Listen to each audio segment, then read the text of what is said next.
Okay. Okay, awesome. So because we hit our basics with why we need to know our product and what our system is, I'm going to be creating that next level foundation so that you understand what our industry is. And as our company is growing, all of the things are going to start to play within that group. So as a salesperson, or as basically anyone in the company, you need to have knowledge of what it is that we're providing and understand the concepts. So this lesson is going to span 2 weeks, but I'm actually going to give you 3 lessons. So today we're going to go through 1.5, and then the next time we'll do the second half with the third lesson. So within the packet that you have here, this will have all 3 weeks in it, so you'll be able to read ahead and the presentations will be loaded. But I'll tell you what pages to refer to in this lesson specifically. That makes sense? Okay, so we're going to start off with understanding what a brand is. So many times people think a brand is a logo, but a brand is so much more. So where's the folder? Oh, right here. Okay, so I use this analogy all the time. So everyone has a filing cabinet in their brain. And when you interact with something, you open up your filing cabinet, you pull out a file, and then all of a sudden you start remembering feelings and interactions that you've had either with a person, a team, or an organization. So when you open up your filing cabinet, when I say Nike, what are some of the things that you start feeling? So they've got their different advertisements that you start remembering, right? So a brand is not just the advertisements. A brand is not just the store location. It's not just the YouTube channel or whatever entertainment they're putting out. A brand is the videos that are together. It's the logos. It's the customer service when you went into their store. It's you using the product. It's how you felt when you got your shoes shipped to you. It's the experiences you had exercising. So many times when people talk about what a brand is, they're like, oh, I want a logo. Like, how many clients have you talked to and they're like, okay, we need to refresh our brand, so redo our logo. And it's, right? It's so common. They think, oh, we need a new brand. So they just think colors and they just think type. But the concept that I'm trying to get you to understand today is it spans across all of the mediums. So what it is it's called a touch point. Brands have many touch points that the consumers interact with, and those are the things that branding takes effect in. So a brand is an experience you have with an organization. It's that gut feeling that you have when you think of them. So when I say Apple, what's that gut feeling that you have? Now when I say Donald Trump, what's that gut feeling that you have? I mean, good or bad for both of them, it's different, right? And that's their brands. The brands aren't what has been designed, but it's the feeling that you get from everything that's been cultivated about them. And so it's so much deeper. And what we say a lot is a brand is what others say about the organization or you or whatever it is when they're not in the room. So if we're having a discussion about Restoration Hardware in this room, that's more of the brand that Restoration Hardware has than what their brand strategists know. Does that kind of make sense? So what we're saying about Lens here, so like we're having a conversation about Lens. What we say about Lens and how we feel about Lens, that's the brand, not the logo and not what the marketing team is doing. No, the logo and the marketing team is trying to craft that brand, but it's the after effects that's that actual brand. So, a brand is the gut feeling. Now, branding is what we do when we create brand identity. So, branding is a logo. Branding is typography. Branding is colors. Branding is a tone of voice. Branding is photography styles. All of the things that a company does to help cultivate a brand, that's branding. But it's very different than the brand or a brand in general. So does that kind of make sense and the difference? It's a common misconception that they're one and the same. But one is more of the action and the other one is more of the effect. Okay, so what we're going to talk about, and a lot of what the discussion is when we are branding a client or when we're trying to strategize our brand or what we want to do for our customers, is figure out how to make them different. So consumers, and you guys will be reading part of this book for your homework, but it states in here, they did this big long research study that consumers will pay up to 4 times more for a product that's the same. Okay, let me say that again. A consumer will pay up to 4 times more for the same products that they would somewhere else when it appears more fascinating. So that fascinating aspect goes in and you actually cue into it more. So when you do your reading in here, she'll go in and give you stories about babies, and she gives you stories that's called an orange ticket, which is a question in your worksheet, but on how to take a product, an organization, or how to take some of these different, I'm trying to think of what it was, basically an initiative that you're pushing and how to make that more fascinating, which is what we're doing with businesses, right? So we go into Harmon's, like if you look at Harmon's 20 years ago to Harmon's now, what's different? They appear more fascinating, they appear more exclusive, they appear more inviting. There's all of these aspects around them. Yeah, they appear more profitable, right? Weren't they a value store before as well? They were value, yeah, they were value.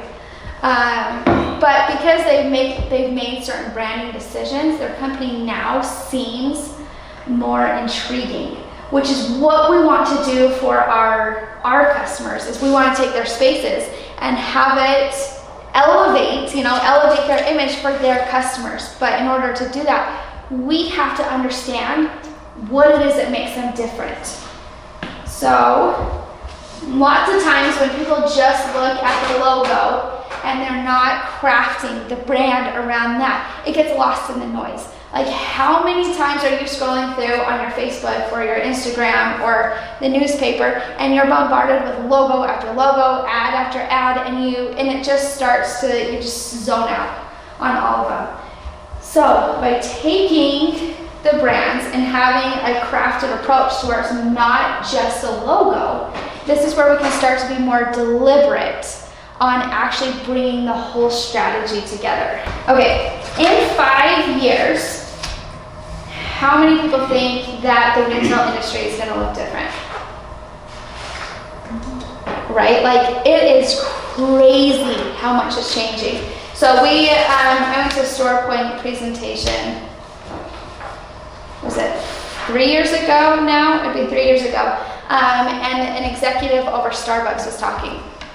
And he was having this dialogue and saying, okay, as a company, we're having to figure out where the industry is going in 5 years so that we can make sure we're building in that experience now so we're not left behind. And he says the conversation that we've been having, in our executive board is, what is money going to look like in 5 years? And when he said that, I was like, holy cow. Starbucks is looking at what is money going to look like. Is it all on our phones? Is it on our watches? Are we using cash? So how are they going to start to evolve their brand to match where the technology is going, to match where consumers, what consumers are expecting? So as we're going in with our stores, we know the retail industry is changing. I mean, look at what Amazon has done in probably the last 5 years and how consumer expectations across the board is changing. So part of our role as a company is we're helping our customers elevate their image. But we need to know what's happening in 5 years. We need to help them get there. We need to help them know what makes them different. Right? Is this making sense?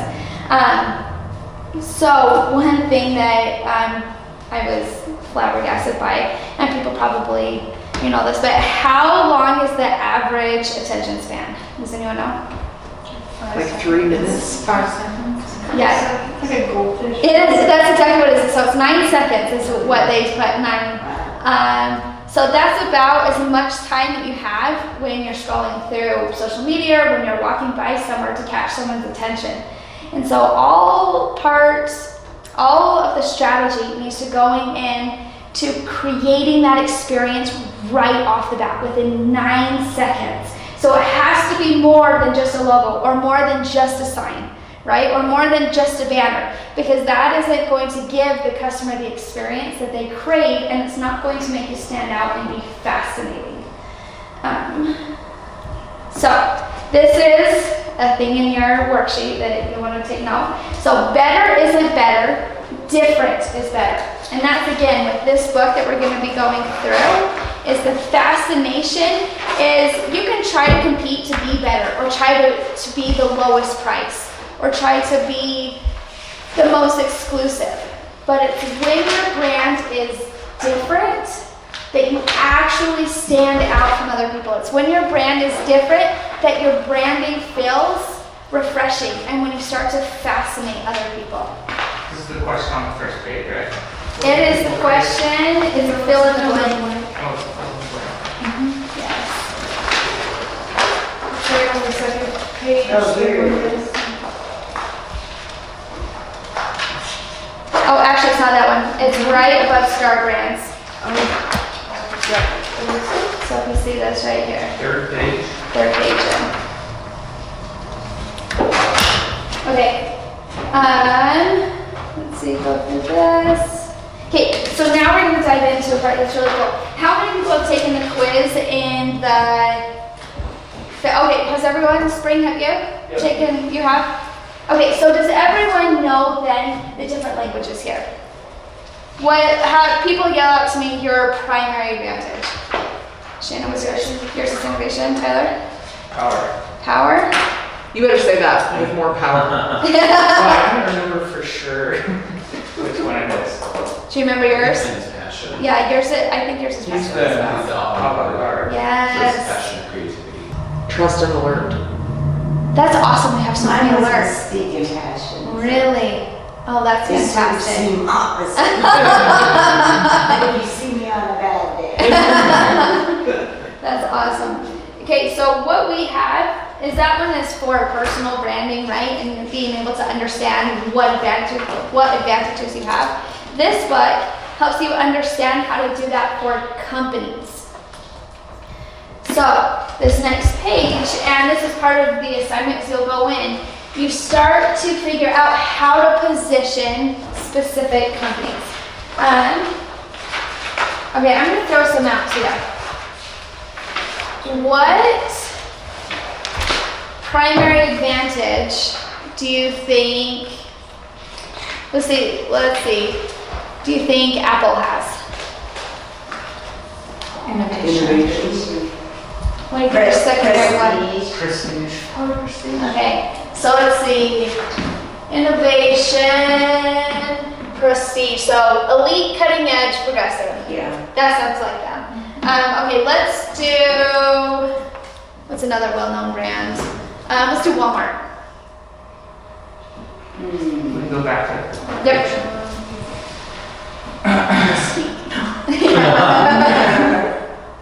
Trust. Maybe trust and probably trust and alert. Stability. Yeah, alert. Okay, let's say this. Okay, trust, alert, prepared, principled, conscientious. Or then be the Go the other other way. direction. Alert and then trust. Okay, alert and trust, steadfast, composed, structured. That sounds like them. I mean, about the details, about the lowest price, they're pretty steadfast. Okay, let's do this. Okay, Airbnb. Maybe it would be like passion. Innovation. For sure. Yeah, innovation. Innovation. Well, I feel like passion, innovation, social, energizing, out of the box. Innovation and mystique. Power too. Yeah. Yeah, I'd say I kind of- innovation and mystique. Yeah, I kind of agree with the mistake because it's just so exciting to see what you're gonna get. So, adept, clever, contemporary. Awesome. Okay, let's do Harmons. Harmons. That's in their branding. Definition. Passion. And prestige. Okay, so if we do ambitious, focused, confident, or if you do prestige first, insightful, distinguished, and then no. Probably I not. think that one, yeah. Okay, if you were to say Ritz-Carlton, which one would you do for them? For the Ritz? Probably prestige and power. PP. Okay, so respected, competitive, results oriented. Power, prestige, ambitious, focused. The prestige and trust, I would say the Ritz-Carlton. The classic, Classic. established, best in class. Yeah. Okay, so let's go with this one then. Classic, established, first in class. So you've got prestige and trust. What are the things that they need to build into their brand to help you feel classic, established, and best in class? What are the things that when you okay, so price, that gives you part of that gut feeling. What else adds to that feeling on how you know that that's what they do? The level of service. Customer service. Progressive. So progressive through their decor or their architecture or Just with their business. So I guess building new hotels, being innovative, being the, I guess, best in class. I would say stay away from trendy. You want to be like this stable, timeless kind of look. interesting. Okay, let's go back to, let's see, let's do Apple. So we had innovation and prestige, right? Let's see, innovation, prestige. So elite, cutting edge, progressive. Why do you feel this way? What elements in their brand make you feel that way? It's really clean. Clean? So it goes off with the elite and progressive part to where there's not a lot going into the brand, so you can create what you want around it. Okay. I think their product launches, those always build a lot of excitement, and it creates that cutting edge where they're releasing the newest thing. I love that.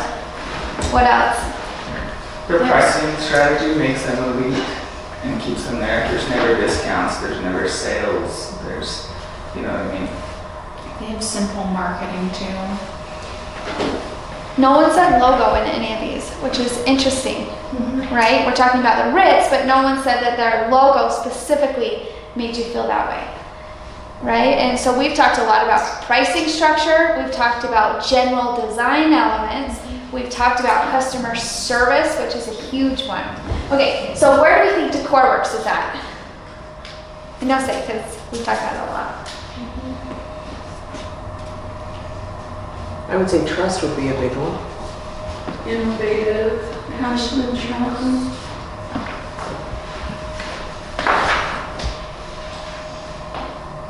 I think passion's the primary. Passion. Okay, so prestige, passion, and then which one? Prestige. So discerning, perception, considerate. I was thinking stylish, expressive, emotional. Oh, passion, prestige, right, you're saying that, yes. Okay, so that's the one that we landed on, that how we were crafting it. So what makes you feel that way with DecoreWorks? Which one did you want? Passion, prestige, Oh. stylish, expressive, emotionally intelligent. What branding efforts make you feel that way? Or darker colors, alluded to the stylish. Uh-huh. Photography also is like quite expressive in the shallow depth of field and how it shows the movement and the different things that we show. Uh-huh. How we interact with our customers goes on to the emotional intelligence because we're trying to understand them and who they are and create a brand around that. That is huge. And we talked about this, how relationships is at the center. So with relationships at the center, that's part of that gut feeling that we're trying to get others to feel. Okay, so is it starting to make sense then? So when you're going in and you're talking with the customer, and if you can identify what advantage they have that makes them different, you're going to be able to start to have a conversation with them and pull out certain things. This will really help you beef up your dialogue so that you can talk deeper. You're not just talking about what paint colors they like or what paint colors you like or what textures you think they should have in there. By knowing what their advantages are, then you're able to help craft the brand into being more specific to help them be different. So how we go into, what's an active store we have? What would Legree's be like? Do they have a strong enough brand for you to fill it? They don't. In fact, they're kind of muddled. We wanted to fix their logo and they wanted to keep their old logo. They wanted it just cleaned up. They want, just give us a new font. In fact, and we had a discussion about this, about how, it's a steak and milk next to a steak, and it just doesn't make much sense. And then his banner, what he wants for his store is outdoorsy. He wants it to be like if REI was a grocery store. So it doesn't fit. So you don't have that gut feeling, which makes it way harder to design for. But you will when you walk into one of their stores with the banners. It will look like what he wants it to look like. But his logo will not be related to it in any way. I think it's one of those situations where that's why this is so important to the foundations we have with our customers, because he is struggling with this himself. Mm-hmm. He literally said, do you remember the granola people? He wants to appeal to this modern generation of tourists. He called them granola people. But he and his wife wear like mom jeans, and you would not think they were. That's what you're seeing him fighting. Like they want this to hold on to this logo that means something to them. Maybe there's a historical connection or that authenticity that means something to them. But at the same time, he knows if he doesn't do something to update his store in his look, then he's not going to attract the granola people. And so it's a fascinating. I think we get this a lot actually. It's a fascinating conundrum for our customers because they know what they need to do, but at the same time, they also are very loyal to themselves and where they've come from. Fixated on that one image or that one concept, and they don't want to let it go. And sometimes you get a customer that you suggest a new logo, and they're like, they thought they loved their logo, and they're like, yeah, old logo out, new logo. And like Valley Market, they embrace the whole thing, and they changed their store. Interesting. So, can you understand then if you know how to talk to them, if you can start to help them develop this, now all of a sudden selling to them becomes easier because your conversation is so much deeper. You can start to offer them things that actually is going to matter to their customer or is actually going to affect what their brand feels like. That's more than the logo or more than just their location. It's how they're their tone of voice. It's how they're advertising. It's how they're connecting on social media. It's how their customer service is. So what we're doing as a company, and we talked about our purpose last time, is we're helping create and elevate their image. So for us to help elevate, we actually have to know where it is that they're trying to reach and who it is that they're trying to reach. So by really understanding where their brand, where the reality of their brand is at, and where it needs to be to help them elevate, there's these principles that you'll need to help them know in turn. Does that kind of make sense? So this part is really important, and you'll read more about it in the homework. It also really helps when the customer is asking for design revisions and things and they're off brand. If you've had this discussion with them, you can say, now why do you think this will get this result that you've discussed? You know what I mean? And that's really valuable because it cuts down on their visions, but it also helps keep them on the right track. When people are talking. Well, as well, when someone's talking about where it's like, oh, I want to put this in the store, it kind of steers away from them being like, I like this, instead of it being meant for their business. Because a lot of people will steer towards, well, I really like this, so I want to put it up, but it has nothing to really do with what their company is about. And it helps you determine what works and what doesn't as well. It helps you steer through that. Okay, we're going to go into this. So Jaden, which I'm so glad you're here with your recent experience in Edge of the Galaxy, or Galaxy's Edge. Okay, big Disney plug-in. But what does Disney do to create an experience? Everything. Okay, so explain this. Okay, so talk to us on when you walk through, what are the smells? What are the sights? What's the feelings? What are all those levels? Okay. Well, I think their experience, it starts before you even get into the park. There's music playing. It's like this happy, like, music that gets you all excited and ready to go in. There's kind of the build up. Once you get into the park, the way that it's all set up, you go through and you have this little grand entrance, but then you go under these tunnels, and that's where you really step into the grand Dios, so to say. But there's always music playing in the background, so they have the music down. There's always different smells in the different areas. Like Main Street, they pump in the scent of churros, and so it smells sweet. So even like when we went to Crumble, they had their churro cookies the other day, and I'm like, oh my gosh, it smells like Disneyland. We have to go. But it's in the way that they talk to you and everything, the way that it looks, everything is all branded and on cue. It's perfect. It's crafted, isn't Yes. it? Every touch point is crafted. And how much is the ticket now? Is it like $130 a day? 119. Yeah. Okay. So people are paying $119 for 12 hours to go in and have an experience. Okay. So what are some of the other experiences that people are paying for right now?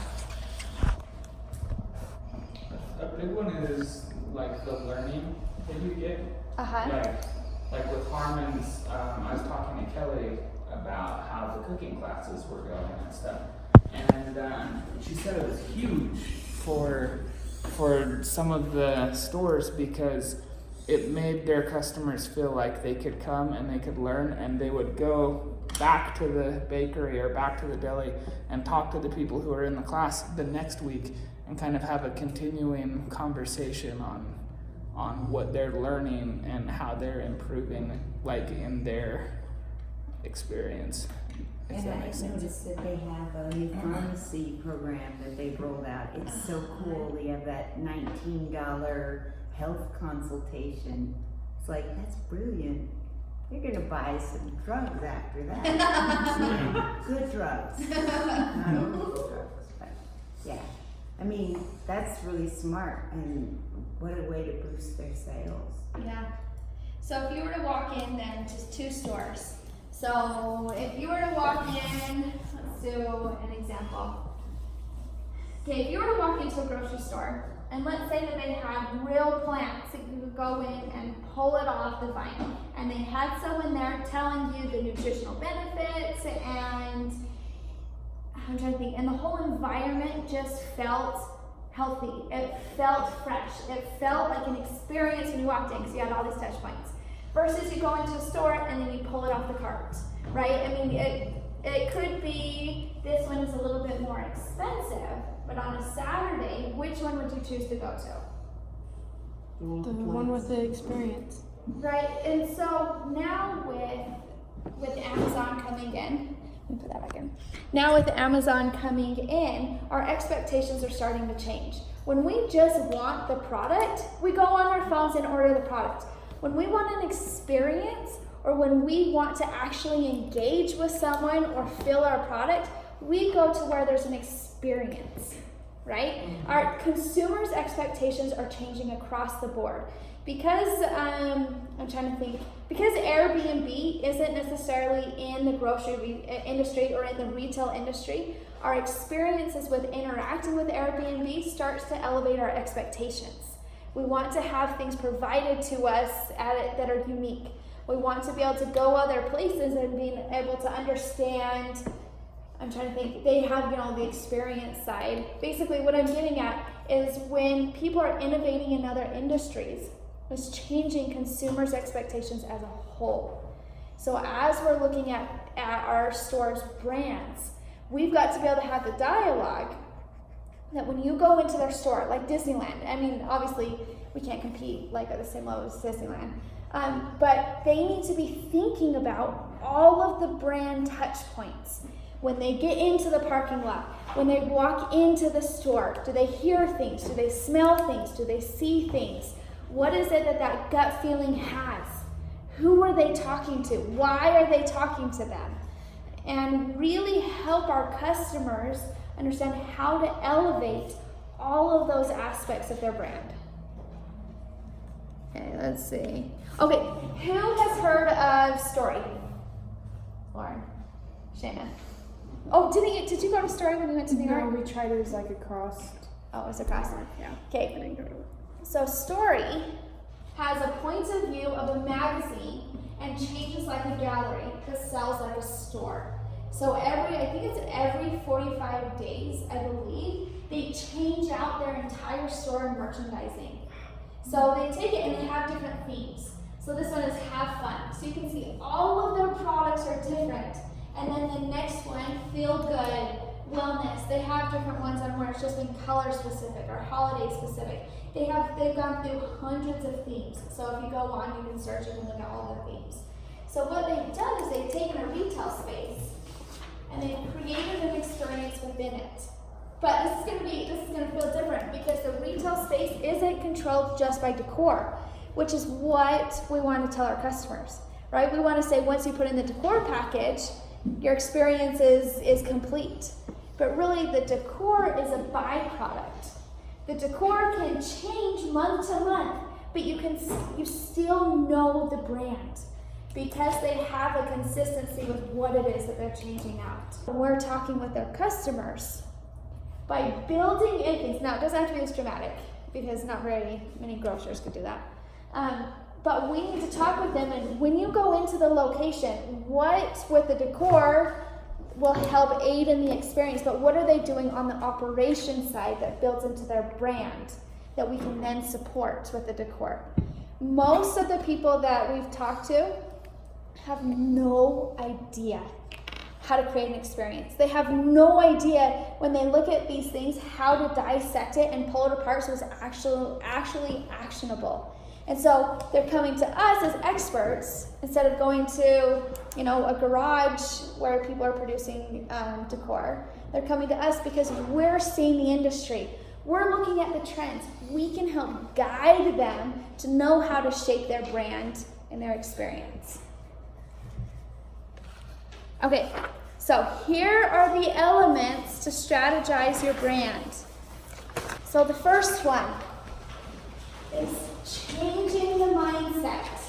Understand that the market is changing. And this is Rachel Stetchman, who's the CEO of Story. Experience per square foot, not sales per square foot. So many times grocers calculate their space on how much that they're selling per square foot. So that's why they pack their gondolas full. They bring in more and more shelves so that they have a bigger merchandising list. But what we're saying and what the trends are saying and how things are evolving is it's how much experience are your consumers having within your space. Okay, the second one, understand your customer. So when you understand your customer intimately, you can step inside of their shoes. So if you are, I'm trying to think, what would be a good example? So for us, this is us understanding our customer's customer. Yes. So this is all you, and this is your customer as well, so you know how to talk with them. But if you, let's say, we did this with Macy's. When we first were looking at their Orem? Or is it their Provo? I think it was their Provo store. They were tailoring their demographics to an older clientele. They're like, we've got 60 plus here. They're retired. They've got lots of times to shop. The conversation was focused in how do we tailor them. But when we went in and got the demographic studies, we realized it was college students. And around that area was all college students. So what we had to do is put ourselves in their shoes. Okay, what do college students need? They need fast, they need bright. They need things that will actually engage them in the experience. So when you design, if your demographics are different, you definitely need to design differently.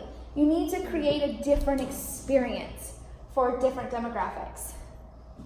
Well, if you think of it, different demographics appeal to different designs. So if you go to someone who's retired, what they like is definitely different to someone who's just barely going to college, because they grow up in different times and what they like is always different. So that's where knowing your demographic is huge for designing. And this is a point that I would have a conversation with your customers.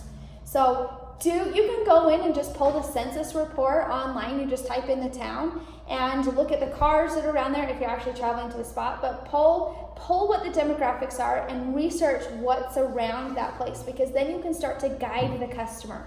Again, this is the difference between those that are experienced and those who are just producing signs. Because we're experienced, we can start to suggest things will actually make a difference in their location. We can start to have the conversation between creative and sales to say, okay, here's what our customer's looking at. How can we appeal to them? And what that does is it helps you sell it, it helps you upsell it, and it helps you close on it faster because you're giving them reasons on why it will work. So the next part, again, better isn't better, different is better. So know what makes you different, or know what makes your store different, and you enhance those differences. So when you're talking with your customer, ask them their story, figure out why they're in business. What are those parts that are really intriguing about them? Because if they don't know their advantages, if they don't know why it is that they're doing or how they're different, you're going to have to help guide them. All part of the brand is you're needing to pull out specific touch points to then enhance it on our side. And here, set your vision, or help them set their vision. And don't go too deep because you could get stuck in a black hole with them. But ask them, where is it that they're wanting to be in 3 years, in 10 years? Before we changed buildings, we had a meeting and you had a goal of that we were one of the most prestigious businesses in Cedar City, and it was like that goal, we want to do that. And we're all sitting how do you even do it? Because it's just not something you can be we're going to place it in everyone's minds.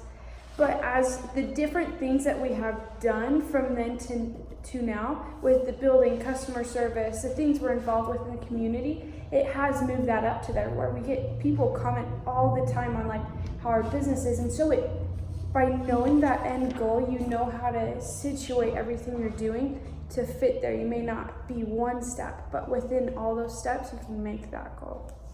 So does that kind of make sense? So if you have the end in mind, you're able to strategize their brand way better. If you know where they're going and you can figure out their primary advantage, that's a lot of the information that you need for the creative brief. And that's a lot of the information that you need to talk with them in order to make a sell and to get them excited. Mm-hmm. Yeah, that's what I was going to add, is that we should be having these conversations with every customer regardless of what we're trying to sell, because for one, you can't sell branding on the back end. So if you don't sell it at the first of the sale, then you're not going to get that portion of it.